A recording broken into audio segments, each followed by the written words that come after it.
Nice, week-end de la Toussaint, 1977. Bagage à la main, Agnès Leroux, jeune héritière d'un casino, sort de l'immeuble où elle réside, face à la Méditerranée. Elle grimpe à bord de son imposant véhicule tout-terrain. Elle met le contact et démarre. Le 4x4 blanc s'éloigne. Agnès Leroux a prévu un long week-end au vert dans l'arrière-pays niçois. Elle ne réapparaîtra jamais, pas plus que son véhicule, pourtant pas très discret.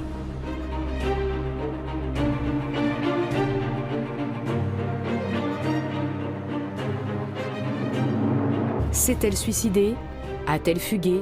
A-t-elle été victime d'un accident? A-t-elle été la cible d'un meurtre crapuleux ou d'un assassinat mûrement préparé? Est-ce elle la énième victime de la guerre des casinos qui fait rage entre son clan, la famille Leroux, propriétaire du palais de la Méditerranée, et le clan rival propriétaire du casino voisin, le RUL? Personne n'en sait rien. Faute de corps, l'enquête n'a pu lever aucun voile du mystère. On n'était pas tout à fait certain qu'Agnès Leroux était morte.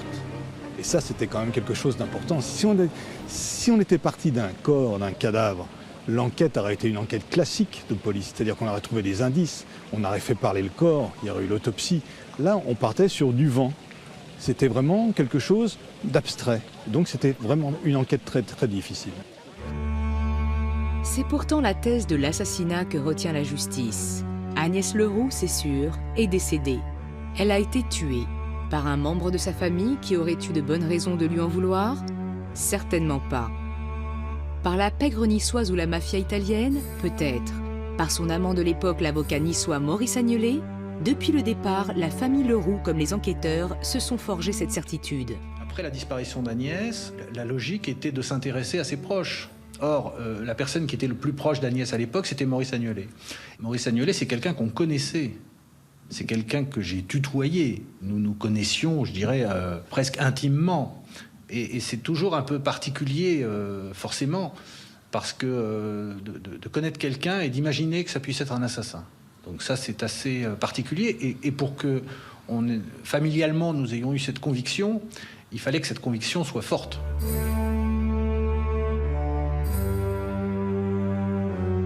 Il y a beaucoup de choses qui le désignent. On a beaucoup d'éléments indirects et tous les éléments convergent vers Agnelet. Je voudrais bien qu'il avoue. J'aimerais savoir ce qu'il a fait de ma fille. Je voudrais savoir comment, parce qu'il le sait, c'est lui qui l'a fait peut-être ou qui l'a fait faire, mais c'est pareil. Hein. Mais je veux savoir où est ma fille. L'assassin peut-être. Ce peut-être explique pourquoi cette saga judiciaire s'étale sur 30 ans, un cas unique dans les annales. C'est assez rare, c'est vrai qu'une procédure qui dure 30 ans se termine par un procès. L'affaire est interminable et pleine de rebondissements. Pendant 3 décennies, durant lesquelles Agnelet est resté en liberté, cette histoire impitoyable n'a fait que des victimes. Agnès Leroux, disparue à jamais bien sûr, mais aussi sa mère, Renée Leroux, ses frères et ses sœurs, et enfin les enfants de Maurice Agnelet. On connaît que la tempête depuis qu'on est petit. Grosso modo, la tempête, on sait ce que c'est. Et on a tous dégusté. Il y a la famille Leroux a dégusté aussi, mais nous, on a dégusté, on a une autre compte aussi. Et tous, on pourrait faire vivre une ribambelle de psy, quoi. Hein. D'autant que l'affaire Leroux-Agnelet est une histoire totalement folle. La justice, pas plus que les enquêteurs, n'a su répondre aux questions essentielles. Agnès Leroux est-elle morte? Sans doute, mais personne n'en a la preuve.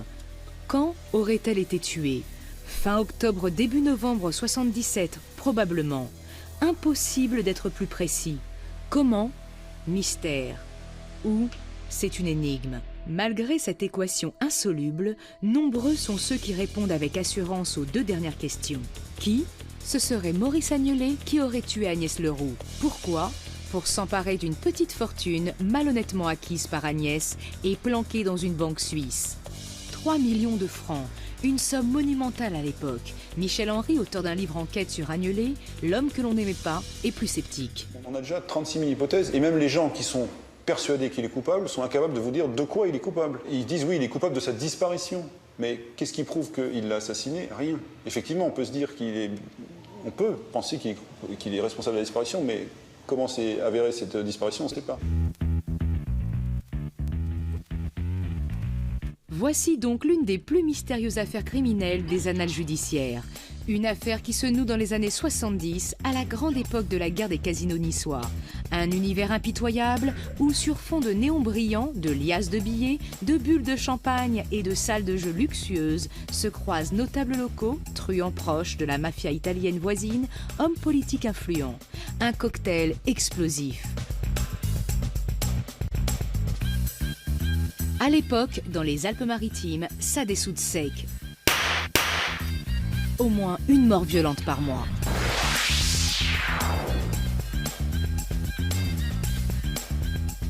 Toute l'histoire débute en 1974 lors de l'inauguration d'un nouveau casino, le Ruhl, au numéro 1 de la célèbre promenade des Anglais. À sa tête, le sulfureux Jean-Dominique Frattoni, associé à une ribambelle d'amis corses et italiens, tous plus ou moins soupçonnés de liens avec la pègre ou pire, la mafia. Vous savez, ces histoires de mafia et de clans, à mon avis, c'est un peu dépassé. Hein. Je connais tellement de monde à Nice, en Corse, en France, à l'étranger. Et chaque fois, on me dit, mais ce sont des amis de M. Frattoni. Alors je dis, heureusement que j'ai beaucoup d'amis. Et quoi d'ailleurs de plus normal que des personnes qui se connaissent, qui sont d'origine d'un même village ou d'une même ville comme Nice ou la Corse se soient associées. Il est plus normal que des personnes qui s'associent se connaissent que des personnes qui s'ignorent. Donc, je ne vois rien d'anormal dans les associés du Ruhl. Logique aussi donc que Frattoni se rapproche de son vieux copain d'école, Jacques Médecin, alors maire de Nice. Tous deux élaborent un projet, faire des Alpes-Maritimes le Las Vegas européen. Le Ruhl devient le premier casino français et Frattoni a les moyens de mener à bien son projet pharaonique. Avant de créer de nouveaux établissements, l'homme d'affaires corse veut mettre la main sur les casinos concurrents aux siens. Il convoite surtout le Palais de la Méditerranée, l'élégant casino art déco de la promenade des Anglais qui trône à 200 mètres du flambant casino Ruhl. Ses concurrents lui résistent, qu'importe, s'il ne peut les acquérir à la loyale, il les aura à l'arrache. La méthode est redoutable. Il l'expérimente avec succès en septembre 1975 au casino de Menton. Une nuit, en 2 heures, victime d'une partie truquée par de faux joueurs et des croupiers complices, le modeste établissement perd plus de 3 millions de francs. Frattoni est là, au bar, et alors que le casino s'avère incapable d'honorer sa dette, il propose un dépôt égal aux pertes contre les clés de l'établissement. Il gagne la partie. Fort de son expérience, il tente le banco au Palais de la Méditerranée. La même année. Ses complices sont les mêmes qu'au casino de Menton. Des croupiers se sont laissés convaincre, là encore, de les faire gagner. Cette fois, en moins de 2 heures, le casino déjà financièrement asphyxié perd 5 millions de francs qu'il est incapable de payer. Le PDG du Palais de la Méditerranée, Maurice Guérin, est prêt à passer la main à Frattoni. C'est sans compter sur l'obstination de René Leroux, son associé, qui refuse de s'avouer vaincu. Et en un éclair, elle parvient à se faire ouvrir une ligne de crédit de 5 millions de francs dans une banque locale. Elle paye les dettes du casino et en prend la présidence dans la foulée. Cette fois, c'est elle qui garde la main. Bien sûr que tout est fait pour que je vende et je ne veux pas vendre le Palais de la Méditerranée. Non, mais Madame Leroux, il faut saluer son courage. Parce que moi, je l'ai connu très tôt à l'époque de l'affaire des casinos. C'était seul contre tous. C'était un peu le western, Nice, à l'époque. Hein. Il y avait tous les gens ligués contre elle. Hein. Et puis pas les gens, je veux dire les puissants de la ville. Hein. Le journal local, la mairie, Frattoni, et puis les gens qui gravitaient tout autour de ça. Madame Leroux, plus personne ne voulait l'entendre parler. On l'accusait de tous les maux.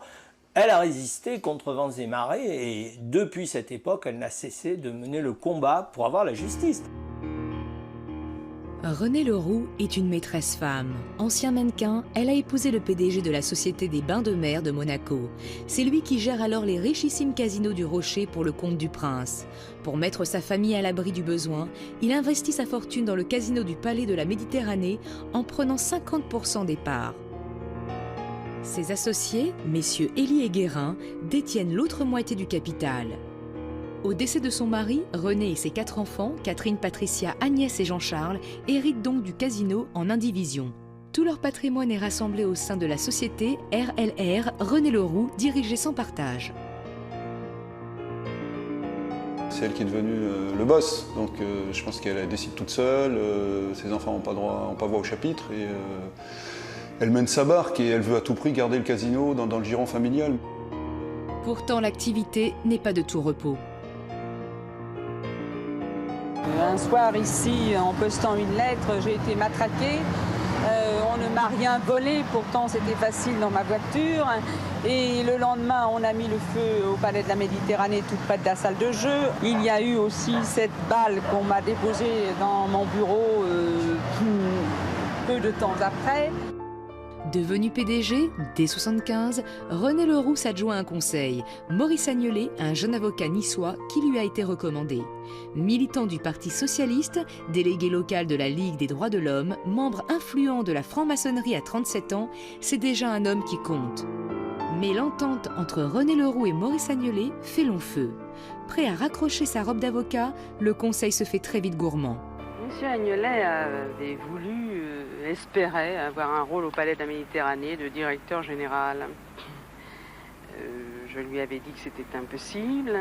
Il m'avait proposé alors un contrat en tant que conseil et avocat de la société, un contrat extrêmement cher d'ailleurs, que j'avais refusé également. Agnelet est donc débarqué, mais sur les marches du palais, il se fait une promesse, « Je me vengerai ». Après avoir montré son hostilité à Frattoni et à Agnelet, René Leroux se fâche aussi avec ses associés contre lesquels elle dépose 5 plaintes pour erreur de gestion. Excédés, ils préfèrent lâcher prise, ils vendent leur participation à des hommes de paille, représentant les intérêts du groupe Frattoni. Le loup a mis un pied dans la bergerie. Face à la situation, Agnès Leroux se rebelle. Le casino va mal. Mieux vaut, selon elle, faire comme les autres, vendre. Sa famille s'y oppose. Qu'importe, à coup de lettres recommandées, elle met en demeure sa mère de lui verser sa part d'héritage estimée au bas mot à 3 millions de francs. Le torchon brûle. Le casino perdait de l'argent, et donc le casino n'était pas en mesure de donner à Agnès l'argent qu'elle réclamait. Donc ça, c'est le raisonnement que faisaient tous les autres membres de la famille. Une famille qui commence à se déchirer. Agnelet le sait. Après avoir défendu la mère, il se rapproche de la fille pour devenir son conseil. Une faute déontologique indiscutable. Mais Agnelet n'est pas à sa près. Il se rapproche d'Agnès Leroux à tel point qu'il en devient l'amant. Très éprise, elle commence même à entretenir le Don Juan. Je me rendais compte que ce personnage était strictement intéressé par le côté matériel d'Agnès, et c'était quand même un homme assez pervers intellectuellement et séducteur, un grand séducteur. C'est bien sûr, il a séduit Agnès qui a rencontré un prince et qui a tout fait pour vivre avec ce prince. C'était une personne excessivement vulnérable qui croyait vraiment en l'amour d'Agnelet et qui, je crois, aurait tout quitté pour lui. La réciproque n'est pas vraie. L'avocat niçois vit toujours avec sa femme, la mère de ses 3 enfants. Il a une maîtresse épisodique, une autre régulière, Françoise Losseur, riche héritière elle aussi, qui deviendra plus tard sa seconde épouse.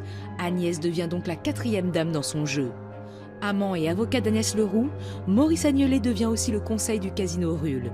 Son PDG Frattoni s'ouvre à lui. Il a bien pris en sous-main la moitié du palais de la Méditerranée, mais impossible d'en prendre le contrôle. En cas de vote égalitaire, la voix du PDG René Leroux est prépondérante. Seule solution, qu'un des enfants Leroux trahisse sa famille. Agnelet a compris le message. Il organise une rencontre entre Agnès et Frattoni. Le Corse lui propose 3 millions de francs, l'équivalent de son héritage, pour voter contre sa mère. Accord conclu. L'argent est déposé en secret sur un compte en Suisse. Lors du conseil d'administration du 30 juin 1977, au moment du vote sur le renouvellement du mandat de PDG du casino, Agnès rejoint le clan Frattoni. René Leroux, la reine-mère, perd sa couronne. Un nouveau PDG est nommé, un proche de Frattoni qui, lui, est engagé comme contrôleur des services. Il est victorieux. Agnelet savoure sa vengeance, Agnès, elle, sort la tête haute.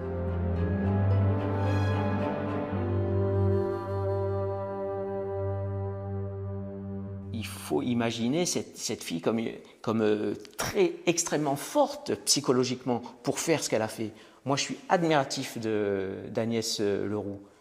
Sa famille est au 36e dessous, puisqu'elle perd le contrôle du casino à cause d'Agnès, donc c'est quand même vécu comme une trahison familiale. À partir de là, son frère va essayer de un peu recoller les morceaux, mais avec sa mère, c'est évidemment la guerre. Dans le milieu des jeux aussi, la guerre des clans redouble de violence. Durant l'été 77, plusieurs proches de Frattoni passent l'arme à gauche. Parmi eux, le directeur des jeux du RUL et 2 des clients chanceux des fameuses parties truquées. Durant ce même été, Agnès Leroux se sent bien seule. En rupture avec sa famille, elle réalise que son amant aussi s'éloigne un peu plus d'elle. Pour remettre les choses au clair, elle lui propose un week-end en amoureux pour les fêtes de la Toussaint. Il accepte, comme il a accepté pour les mêmes dates, de filer le parfait amour à Genève avec son autre maîtresse, Françoise Losseur. A-t-il opté pour l'une ou l'autre opportunité? En a-t-il choisi une troisième? Ce sera une des clés de l'énigme. Car après ce week-end de la Toussaint, Agnès Leroux ne donnera plus jamais signe de vie.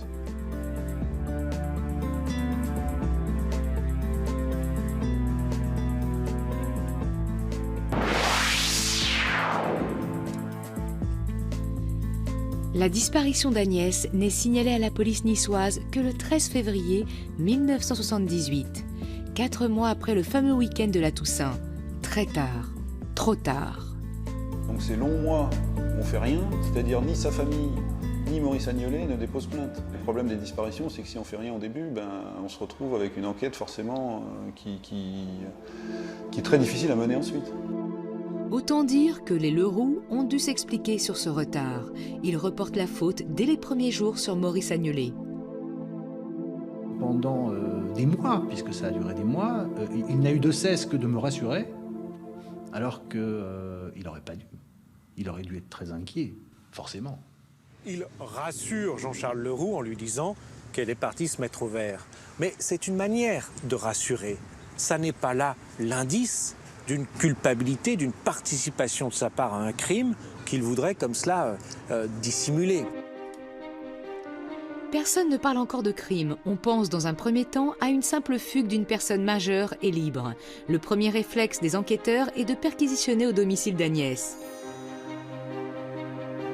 Là, punaisé sur la table à dessin, il découvre un mot. Agnès y a écrit « Désolé, mon chemin est fini, je m'arrête là. Tout est bien. Je veux que ce soit Maurice qui s'occupe de tout. » Se serait-elle suicidée? Pas impossible. À 2 reprises, 3 semaines auparavant, les 4 et 6 octobre, elle avait déjà intenté à ses jours. Lors de ses premières tentatives de suicide, Agnolet eut un comportement suspect. En alertant les pompiers, il ment sur son lien avec Agnès. Il omet de préciser qu'il détient les clés de l'appartement. Il se trompe même d'adresse.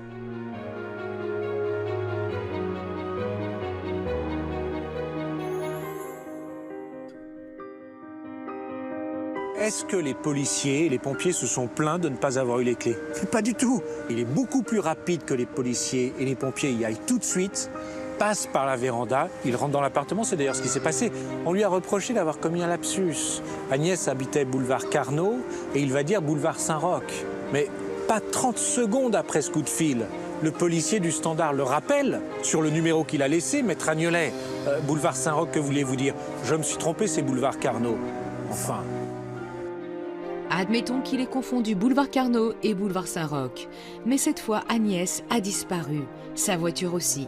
Malgré le mot d'adieu, tout cela ne ressemble guère à un suicide. La thèse est abandonnée. Les enquêteurs envisagent alors une vengeance au sein d'une famille en guerre. Souvenez-vous, Agnès a voté contre sa mère qui a perdu son siège de PDG du Palais de la Méditerranée. Elle a permis à Frattoni de prendre le pouvoir. Oui, on a eu des problèmes avec Agnès, on n'était pas d'accord stratégiquement sur ce qu'il fallait faire, sur la succession de mon père. Donc on a eu des disputes assez vives, mais de là à dire que c'était une famille éclatée, c'est absolument faux. Il y a toujours eu beaucoup d'affection, de tendresse les uns vis-à-vis des autres, même en pleine bagarre. Et d'ailleurs, c'était pas ce que la presse a bien voulu dire à un moment, et ce que surtout Agnolet a essayé de sous-entendre, parce que c'était ça l'intérêt, c'était de faire croire que nous avions intérêt à la disparition d'Agnès et de nous faire porter le chapeau. Ça a été assez immonde et assez récurrent. Le suicide et la vengeance familiale exclus, la piste Frattoni s'ouvre tout en grand. On pourrait même dire la piste mafieuse. L'imposant véhicule tout-terrain d'Agnès n'est jamais réapparu. Faire disparaître tous les éléments de preuve, c'est la méthode de la pègre. La police n'a pas ménagé ses efforts pour retrouver la trace du 4x4, y compris hors des frontières.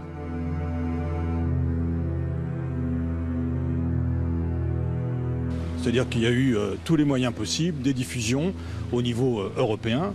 Il y a eu des survols de la région par hélicoptère. On a mis le paquet. Alors à l'époque, un 4x4 comme celui-ci, c'était quelque chose d'assez rare, même sur la Côte d'Azur, même dans une ville assez friquée. Et donc, ça aurait dû laisser des traces. Ce ne fut pas le cas. Aussi, les plus folles rumeurs ont couru à Nice. Et si elle avait été coulée dans le béton des pistes de l'aéroport ou des piliers d'autoroute alors en construction? Avec des regards entendus, le clan Frattoni est passé à l'action. Le PDG du RUL a des raisons d'en vouloir à Agnès Leroux. Il vient de découvrir qu'elle avait déjà vendu ses actions à sa mère. Elle n'aurait pas dû voter. René Leroux prépare une plainte pour faire annuler l'Assemblée générale du 30 juin. C'était une des hypothèses qui a été effectivement soulevée à l'époque en disant voilà, Frattoni il n'est pas content, il a donné 3 millions mais il n'a pas eu ce qu'on lui avait promis en échange, il veut récupérer ces 3 millions et puis que peut-être il a des gens au-dessus de lui qui sont moins gentils que lui et qui décident de faire supprimer Agnès. D'autant qu'Agnès serait prête, dit-on, à faire machine arrière. Souvenez-vous, le 30 juin 1977, au cours de l'Assemblée générale des actionnaires du Palais de la Méditerranée, Agnès Leroux, qui possède 10 actions, quitte le clan familial et donne son vote à l'ennemi. La majorité bascule. Un nouveau président est nommé, un collaborateur de Frattoni. Il souhaite déposer le bilan et faire du Palais une juteuse opération immobilière. Agnès repasse du côté de sa mère pour tenter de s'y opposer. C'est alors qu'elle disparaît. Mais la disparition d'Agnès n'empêche pas la faillite, puis la vente du casino, ce qui permet à beaucoup de douter. La piste selon laquelle la mafia aurait pu faire disparaître Agnès, pour moi c'est une piste qui ne tient pas du tout, c'est une piste qui a été aussi mise en valeur par Agnelet pour, je dirais, noyer le poisson, pour donner des pistes alternatives. Et dans les conversations multiples qu'a enregistrées Agnelet, il y en a d'ailleurs une fameuse entre lui et Frattoni, où Frattoni lui dit qu'il est très embêté qu'Agnès ne soit pas là. Il ne reste donc plus qu'un suspect, un amant au comportement étrange, Maurice Agnelet. C'est lui qui, en tout cas, a compris le premier qu'elle ne reviendrait jamais, qu'elle était morte. Ça, il l'a su très très tôt. En effet, de novembre 77 à mars 78, tous les proches d'Agnès laissent sur son répondeur téléphonique des messages de plus en plus inquiets. Tous, sauf Agnelet. Savait-il que c'était inutile? Il est entendu par les enquêteurs, mais l'interroger n'est pas chose facile, il ment sur tout. Sur son âge, sur ses relations avec Agnès, une simple cliente selon lui, sur son divorce d'avec sa première épouse qui vient d'être prononcé mais qu'il nie farouchement. Il se donnait un rôle en quelque sorte, qui n'était pas forcément le rôle qu'il avait tenu. Il était difficile à déchiffrer pour un policier. Or, quand un flic il a en face de lui un type qui ne veut pas déchiffrer, a priori c'est un suspect, il faut être clair. Mais faute d'éléments concrets, le suspect est libéré. Alors de fait, il est relâché, l'affaire va traîner encore des mois. Alors on s'est demandé pourquoi. Pourquoi la justice n'avait pas agi comme elle agit en cas ordinaire? Et c'est là que sont intervenues les relations maçonniques d'Agnelet. Agnelet, on l'a vu, est un franc-maçon assidu, de même que quelques hauts gradés de la police niçoise. Le raccourci est vite trouvé, les frères se serrent les coudes. Au départ, toutes les personnes l'ont protégé, et puis au fur et à mesure des années, eh bien, les personnes, en fin de compte, se sont rendues compte qu'il était un personnage particulièrement ambigu et pervers. On finit par perquisitionner à son cabinet d'avocat et on y fait une incroyable découverte, une photocopie du mot d'Agnès. Désolé, mon chemin est fini. La photocopie est datée 6 octobre 1977, la date d'une précédente tentative de suicide. Agnelet aurait-il organisé une mise en scène pour maquiller un crime en suicide? Aurait-il recyclé l'original de cette lettre manuscrite amputée de sa date pour la laisser en évidence punaisée sur la table à dessin d'Agnès?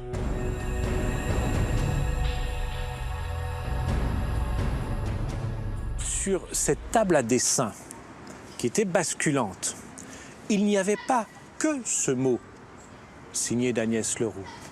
Il y avait une dizaine de documents, d'autres courriers, des documents bancaires, des journaux qui jonchaient cette table. Donc déjà visuellement, ce mot n'est pas isolé. Il est sur la table avec d'autres éléments.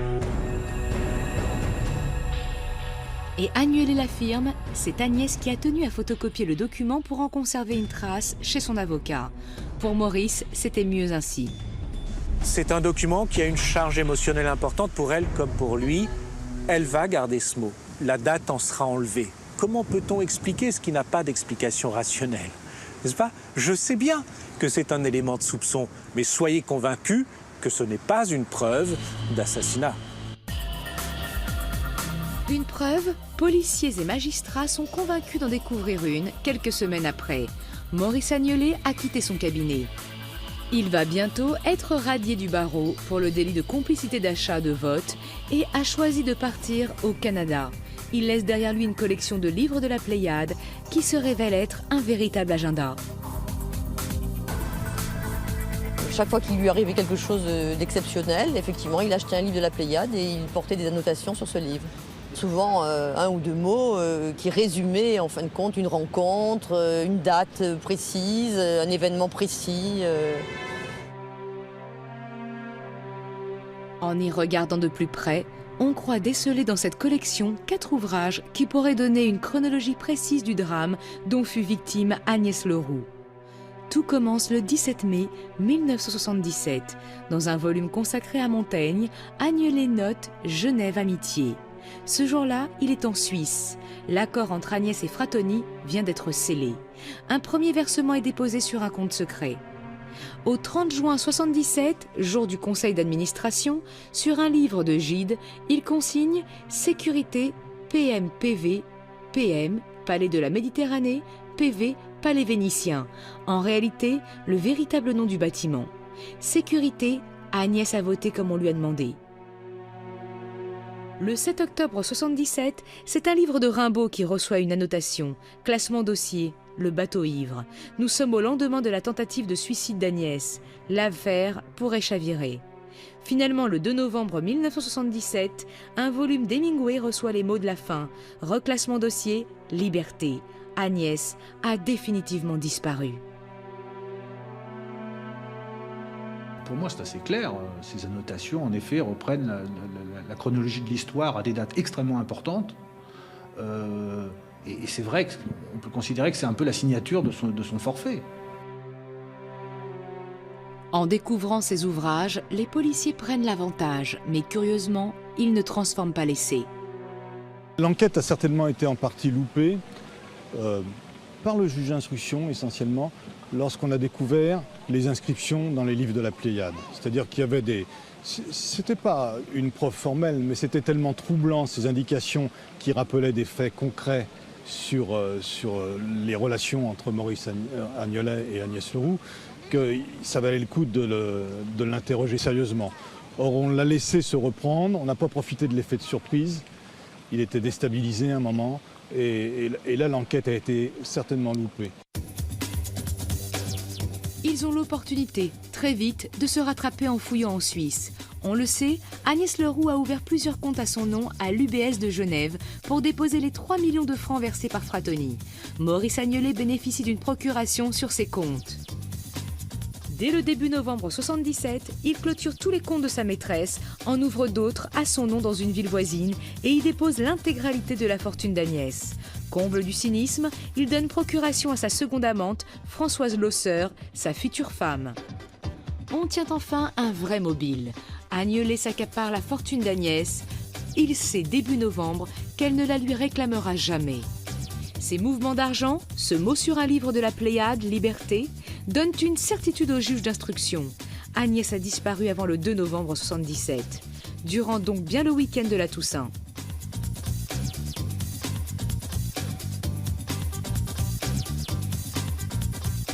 Le 27, elle a prévu de partir en week-end, pour un long week-end avec Maurice Agnolé.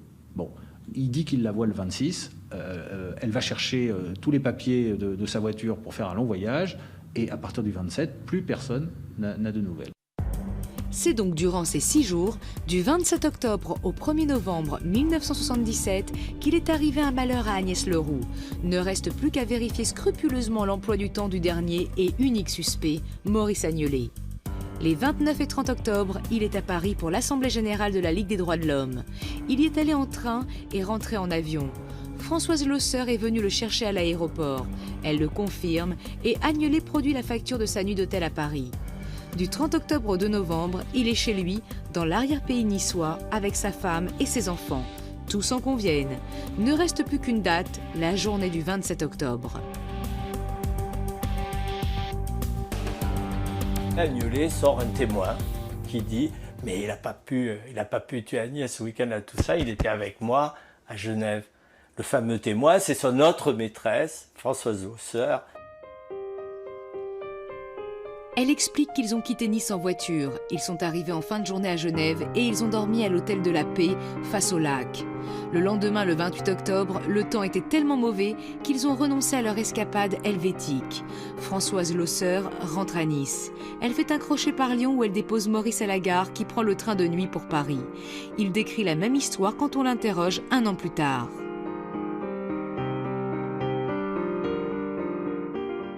Vous savez, quand 2 témoins, car ils sont témoins à l'époque, ils n'ont pas l'accès au dossier, à plus d'1 an d'écart, vous livrent 2 versions d'un week-end entier, sans aucune contradiction avec les mêmes détails, il y a une bonne présomption qu'ils disent la vérité. Les charges qui pèsent sur Maurice Agnelet sont tout de même lourdes. Il ment sur toute la ligne. Il semble savoir avant tout le monde qu'Agnès ne réapparaîtra jamais. Il note de façon codée dans des livres les différentes étapes qui mènent à la disparition de sa maîtresse. Il fait main basse sur sa fortune. Le voilà mis en examen pour le meurtre d'Agnès Leroux. Mais les faits sont têtus. Ses alibis pour le week-end de la Toussaint 77 semblent incontestables. Il bénéficie donc d'un non-lieu en 1985, confirmé en appel en 1986. Cette même année, il est condamné à 30 mois de prison ferme pour complicité d'achat de vote et recel d'abus de biens sociaux dans le volet financier de l'affaire Leroux. Mais le volet criminel semble être définitivement clos, d'autant qu'il ne se passe plus rien de 1986 à 1996 et que, au terme de ces 10 ans, l'affaire devrait être prescrite. Toujours aussi obstiné, René Leroux refuse de lâcher prise et a un éclair de génie. Si cette affaire est exceptionnelle, c'est surtout grâce à l'opiniâtreté de la mère d'Agnès Leroux qui n'a jamais cédé, qui n'a accepté que la justice oublie cette affaire et qui a fait ce qu'il fallait pour la relancer à chaque fois jusqu'à cette plainte pour recel de cadavres qui a abouti à des révélations et à des rebondissements. Avant que les faits soient prescrits, elle dépose une nouvelle plainte contre Maurice Agnelet et Françoise Losseur, désormais mariés, pour recel de cadavres, un délit cette fois imprescriptible. Ce tour de passe-passe judiciaire n'est pas toujours bien compris et accepté. Recel de cadavre, pour moi, recel de cadavre, c'est comme recel d'objets volés. On prend quelque chose, on le cache, machin. Recel de cadavre, il n'y a pas de cadavre. Sans doute, mais cette nouvelle plainte va bientôt faire rebondir l'affaire de façon spectaculaire.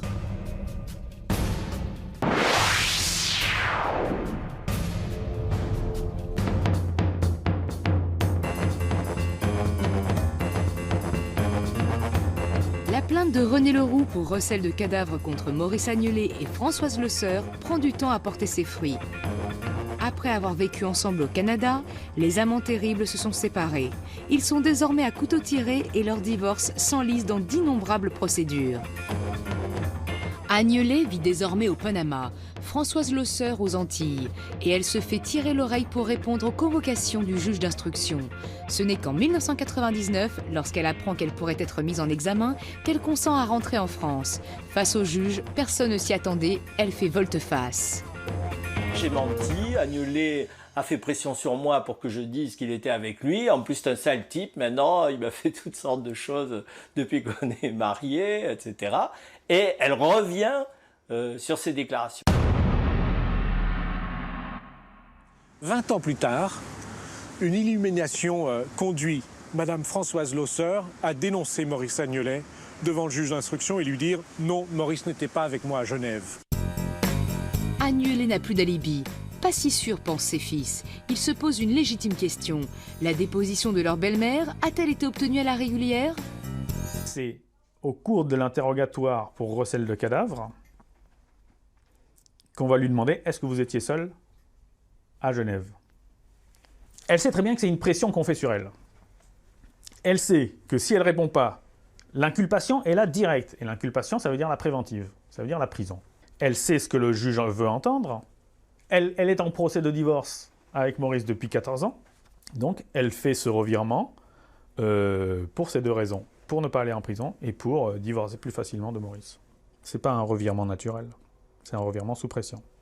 Quelle que soit la façon dont ce revirement a été obtenu, voilà Maurice Agnelet en difficulté. Son alibi s'est effondré. Il réside, on l'a dit, au Panama.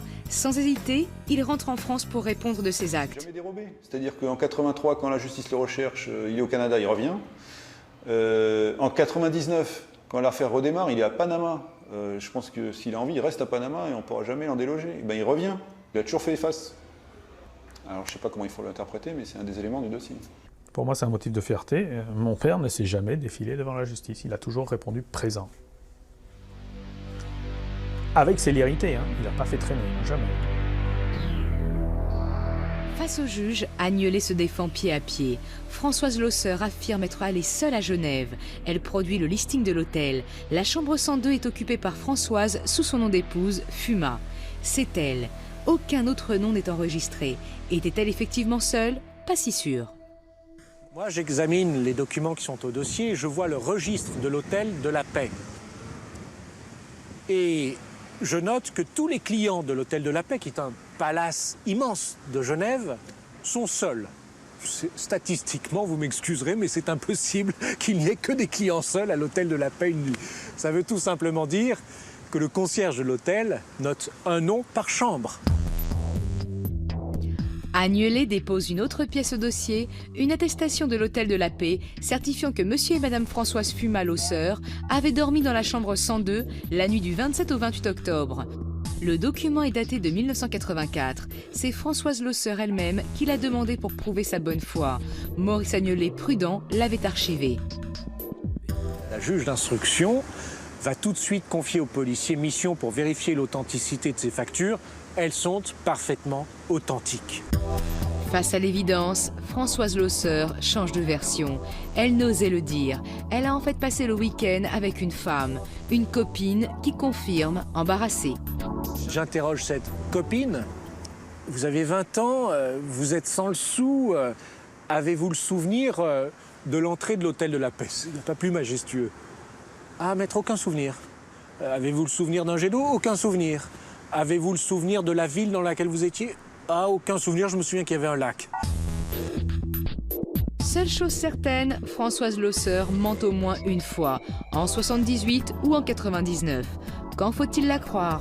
Les seuls documents sur lesquels fonder une certitude sont ceux fournis par Agnelet, dont personne n'a pu démontrer qu'ils étaient faux. On l'a vérifié, car à partir de 2000, on reprend méticuleusement l'enquête à zéro. Tout le boulot qu'ont pas fait les juges d'instruction dans les années 80, au moment où ils auraient dû les faire, il a été fait à partir des années 2000, donc avec plus de 20 ans de retard, qu'est-ce que vous voulez retrouver? Effectivement, on a creusé le dossier en profondeur, au propre comme au figuré. On y est allé à coups de pioche sur les indications du détective belge André Roge, engagé par René Leroux. Ma conviction depuis 3 ans et demi, c'est que Agnès a été assassinée dans l'appartement qui est ici, juste en dessous. Ici, dans les environs, il y a encore des preuves de l'assassinat d'Agnès Leroux. Je ne peux pas imaginer autre chose que le corps. Françoise Losseur a vécu dans cette villa. Elle a été fouillée, comme l'ont été les caves du cabinet d'Agnelet, sa maison et bien d'autres lieux encore. Tous les espoirs sont tombés. On n'a jamais retrouvé le corps d'Agnès. Moins encore son énorme 4x4 blanc. Aussi, ne retient-on contre Agnelet que les charges qui existent depuis toujours, celles qui étaient déjà là en 1985, lors du premier non-lieu prononcé faute de preuves. On en revient aux mensonges d'Agnelet, ceux des premiers jours devant les policiers. Mais l'avocat niçois a-t-il menti, comme on le pense, pour cacher un meurtre? Les mensonges de Maurice Agnelet pendant sa garde à vue, qu'on lui reprochera tout le temps jusqu'à la fin de la procédure, n'avait pas pour objet de faire écran au crime qu'il n'a pas commis, mais au délit financier qu'il avait bien commis en revanche. Pour ce délit que personne ne connaissait alors, Agnelé risquait une peine de prison et sa radiation définitive du barreau. C'est bien ce qui s'est passé. On retient aussi contre lui les désormais célèbres annotations des volumes de la Pléiade, celle-là même qui ponctue la chronologie de la disparition d'Agnès, un élément accablant, plus difficile à défendre. Bien entendu, si l'on part de l'a priori que Maurice est coupable d'un assassinat, ces écritures-là prennent un sens particulier. Maurice a toujours dit que ces annotations étaient des évocations littéraires. Montaigne, Amitié, Rimbaud, Le bateau ivre, est-ce que ça n'en est pas? Et Hemingway, La liberté, est-ce que ce n'est pas vraiment le poète de la liberté? Et qu'il marque reclassement dossier? Oui, parce qu'à ce moment-là, PMPV, l'affaire a abouti. Vous savez très bien qu'à ce moment-là, toute la transaction d'avec Frattoni est régularisée et tous les paiements sont faits. Ce n'est pas faux. Si ces références littéraires peuvent être interprétées comme une chronologie de la disparition d'Agnès, elles ponctuent de la même manière les moments clés de la transaction avec Frattoni. Le 17 mai, Genève-Amitié, l'accord est conclu. Le 30 juin, sécurité, le conseil d'administration s'est bien passé. Le 7 octobre, le bateau ivre classement dossier, le conseil d'administration risque d'être annulé, l'affaire Tang. Le 2 novembre, liberté, l'argent est bloqué. Voilà Agnelé libéré d'un poids, car c'est ce qu'il a toujours soutenu. S'il clôture les comptes d'Agnès et transfère les 3 millions de francs sur des comptes ouverts à son nom, c'est à la demande de Frattoni. Lorsque Jean-Dominique Frattoni constate qu'Agnès l'a grugé, il n'y a pas d'autre terme, à ce moment-là, il demande à Agnès et à Maurice Agnelé de geler l'argent. Cet argent doit être à disposition parce qu'il pourrait le réclamer si l'opération commerciale n'allait pas à son terme. C'est l'argent d'Agnès Leroux, lui-même n'en touchera jamais un franc. Il faut que cet argent soit mis de côté. Or, cet argent est resté à sa disposition pendant 1 an et plus, jusqu'à ce que la justice le bloque. Nous sommes fin 78. Est-ce que vous imaginez vraiment qu'un homme qui a voulu extorquer l'argent de sa maîtresse et qui l'aurait même assassiné pour ce faire, garde l'argent tranquillement, le temps que la justice le saisisse sur un compte où chacun sait que cet argent figure? Oh, quel voleur, quel assassin, hein? Et c'est vrai, l'argent d'Agnès a toujours été considéré comme le mobile du crime. Or, Agnelé n'en a jamais touché un centime. Il l'a même plutôt bien fait fructifier. Les 3 millions de francs d'alors représentent plus de 10 millions d'euros aujourd'hui. C'est sur des charges bien affaiblies que s'ouvre à Nice, fin 2006, le procès de Maurice Agnelé, poursuivi pour assassinat, meurtre avec préméditation. Les débats durent 1 mois, durant lequel sont examinés tous les points de ce dossier copieux, interminable et complexe. Le verdict tombe le 20 décembre. In fine, il y a ce délibéré qui dure 4h30 et où l'on apprend qu'il est acquitté, on l'a su ensuite, à 1 voix près, alors qu'il y a à l'intérieur de la cour d'assises, c'est-à-dire pas les jurés mais les magistrats, un terrible conflit entre le président de la cour d'assises et l'un de ses assesseurs. Donc c'est une ambiance très particulière. Qu'importe, Maurice Agnelé est acquitté, innocent. Ses enfants se sentent pousser des ailes. Alors au soir de l'acquittement, waouh, on retrouve un peu ouais. On n'est pas personne, quoi. On nous a cru. On nous a écoutés, on nous a cru. Il y a une chape qui s'est enlevée et où, eh ben, rien n'était pareil. L'avenir était possible, une page s'était tournée. Cette page de pur bonheur ne sera que de très courte durée.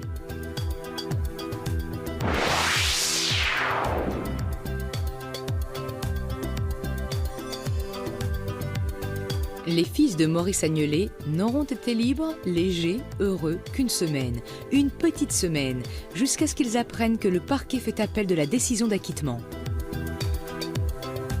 Je crois que le plus gros coup qu'on ait pris, mon frère et moi, c'est l'appel.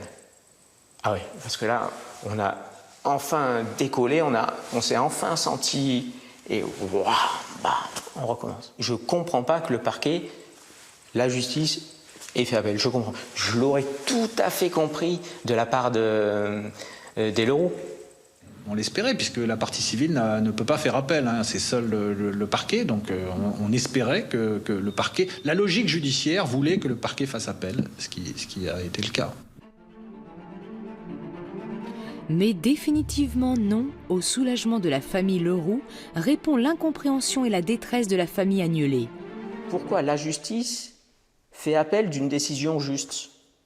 Judiciairement, bien sûr que ça a révolté à l'époque les Leroux, mais quand on parle judiciairement, c'est une décision juste et c'est la justice qui va encore faire appel. C'est de l'acharnement. Pourquoi faire appel d'une décision juste ? Quand c'est juste, c'est juste. Curieusement, à l'ouverture du second procès d'assises à Aix-en-Provence en 2007, les Leroux doutent à leur tour. Après 2 non-lieux et un acquittement, ils ne savent plus par quel bout prendre le dossier. J'ai vécu ce second procès de manière beaucoup plus dure. J'étais vraiment... c'était très, très, très pénible. Pression psychologique. Il y avait vraiment une tension palpable. On a été beaucoup attaqué, beaucoup plus attaqué qu'à Nice par Agnelet et ses avocats. Donc c'était dur, d'autant qu'on avait un petit peu décidé de ne pas trop répondre à ces attaques. La défense a été particulièrement habile. Elle a effectivement fait de ce procès une équation simple. Où, quand, comment, on ne peut pas répondre à ces questions, donc vous devez acquitter. Mais l'équation était fausse. Ou quand, comment, on ne sait pas. On a essayé de savoir pendant le procès, mais on n'avait pas de réponse certaine. Ça rend la position de l'accusation beaucoup plus difficile. Ça rend la tâche des jurés encore plus difficile. Mais ça n'interdit pas de condamner. Et c'est pourquoi j'ai dit, le bénéfice du doute, il est absolu. Si vous avez le moindre doute, vous devez acquitter. Mais en revanche, j'ai dit, attention, ce n'est pas le bénéfice du doute, ce n'est pas le bénéfice du cynisme. Car il ne suffit pas de ne pas retrouver un cadavre pour ne pas pouvoir rechercher et condamner l'éventuel coupable. Sinon, ce serait un appel lancé à tout criminel en puissance. Si vous voulez supprimer quelqu'un, supprimez aussi les cadavres. Au terme d'un nouveau mois d'audience pendant lequel on a seriné les mêmes histoires, les mêmes faits, les mêmes mensonges, les mêmes hypothèses, les mêmes incertitudes, les jurés de la cour d'assises d'Aix-en-Provence se retirent pour délibérer. Le verdict prend 1h15 de délibéré, et je crois savoir que ça a été à la quasi-majorité des jurés. On est en cour d'assises d'appel, il y a 15 jurés, et je crois que très peu n'ont pas voté la culpabilité de Jean-Maurice Agnelet. Et on n'a pas eu le temps de revenir. On arrive à la porte extérieure du tribunal, et c'est l'avocat qui sort et qui nous annonce ça. C'est une catastrophe, 20 ans. Moi-même, j'ai ressenti le verdict comme un verdict violent. Une délibération aussi brève, avec un verdict aussi ferme et aussi lourd, c'est quelque chose qu'on a tous ressenti de manière violente. La brièveté du délibéré est à l'évidence la marque d'une conviction très forte. Une conviction puissante qui rejoint celle que s'étaient forgées les Leroux depuis les premiers jours de l'enquête. La condamnation d'Agnelet acquise, ils vont pouvoir tourner la page. Le véritable point final, ce serait de retrouver le corps d'Agnès. On ne le retrouvera jamais. Donc il faut avoir la sagesse personnelle de mettre un point final. Et pour moi, ce sera un point final de toute façon. Parce qu'on s'est fait une raison sur Agnès. Se faire une raison, pour la partie adverse, c'est au-delà de ses forces. 20 ans de prison. Pourquoi 20 ans ? Incroyable, c'est ce qui m'a mis KO véritablement. Alors là, la justice, je me dis, mais alors c'est quoi exactement la justice qui peut un jour dire acquitté et moins d'un an plus tard, alors que la justice, sur cette affaire, elle a quand même pris son temps, elle a pris 30 ans. Moins d'un an plus tard, on met coupable, alors que véritablement, pendant ces 10 mois, alors là, au gramme près, il n'y a pas eu d'éléments nouveaux. Que la justice l'ait condamné, c'est un crime judiciaire. C'est la loterie. Vous savez, devant ces 2 cours d'assises, j'ai plaidé pour demander aux juges, aux jurés, où, quand, comment Agnès Leroux aurait été assassinée. et pour leur dire que s'ils ne pouvaient pas répondre à ces questions fondamentales, ils ne pouvaient pas dire qui était le coupable.